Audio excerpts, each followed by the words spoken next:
For the fourth straight year, the final game of the season between Glass and Heritage will decide the Western District title. Well, it's a game we have to win. We have to come out and play very well. They're a very well-coached football team. They're talented. They play great defense, and they score a lot of points. So it's a great challenge for us. But I don't think it needs to be pumped up much. It's probably the hottest rival in the state of Virginia anyway, so they're ready to go from the gun. Last year when these two teams met, Glass won it 16-14, and thus kept the Pioneers from making the playoffs. But Heritage knows that that's all in the past.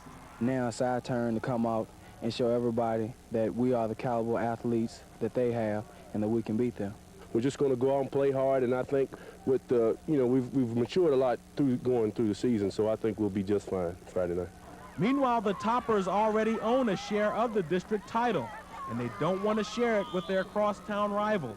They need to beat us this game so they have a shot, for the playoffs. And we just have to stop them again. It's just a showdown between two teams who want to win the Western District, and I don't think they want to win it better than we want to win it.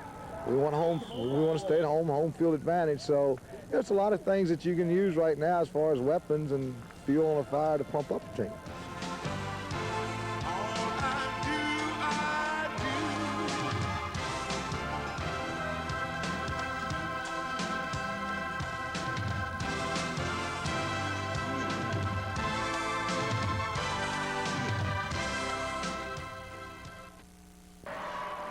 Athletic Director Frank Murray, who else was leading the cheers?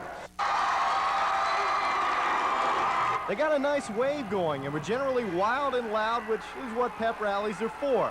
Then came the real excitement. First, teacher John Lang got the pie in the face. John said it had a great taste. He's still trying to get it out of his hair, though.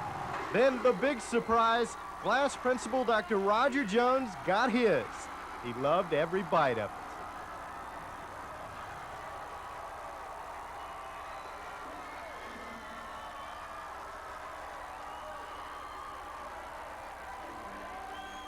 The joint was rocking early, and along with light rain, there was a smell of upset in the air as the Heritage Pioneers looked to spoil the perfect Glass season.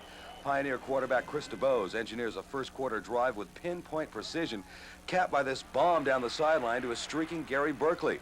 He blows by the blown Glass coverage and rolls 41 yards to give the Pioneers a 7-0 lead after Tom Grove's extra point and gives Topper head man Bo Henson early indigestion.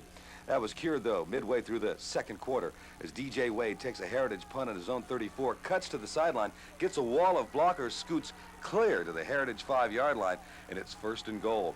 But it took some guts to get in. On a 4th and goal on the 3, Henson talks it over with quarterback Neil Calloway and then pulls this gem out of his sleeve, an option pass as receiver James Donald takes the handoff and spots Paul Fitzgerald tiptoeing along the end line. He hauls it in, and with the extra point, the game's tied at 7. But not for long. 2 plays later, DeBose goes to the air again as the Glass corner Wade is suddenly toast and Rod Nolan is gone. 53 yards for the score as the Pioneers take a 14-7 lead into the locker room. Glass comes roaring back in the second half, though, gambling on 4th down twice to set up this Callaway to James Donald needle threader. That pulls Glass to within a point. But kicker David Tall, usually reliable, hits the upright, and Glass still trails. Tall waits for another chance on the sideline. He wouldn't get it or need it. With 8 minutes left, B.B. Shavers, the bull for Glass, rips off right tackle, 8 yards for the score. Glass gets a 2-point conversion and hangs on to perfection with a 21-14 victory and the Western District title. Bo Henson's team was hot, but the coach got a cooler full of victory, and for once, he was nearly speechless. How do you feel now? Cold. Have a pneumonia. Heritage played a tough game. They had to play a perfect game to win the every year it's great. Every year it's tough. We came back. That's what I'm proud of. We would have had them with just 2 mistakes. We made mistakes. They didn't make mistakes. They were mistake-free, and they capitalized, and he said, if they don't score, they don't win, because the offense is going to put the points on the board, and we're going to stop them, and we're going to win. Good catch there. That was a wild play when, I guess James Donald threw the football to you. Have you run that play at all much this year? Yes, so we just put it in this week, actually. But it's a great play, and what kind of happens is that everything gets going to the other side, and so it pulls all the cornerbacks and D-backs over to that side, and as soon as I see them moving over, I can just make it out to the corner of the end zone pretty much untouched, and it worked almost perfectly.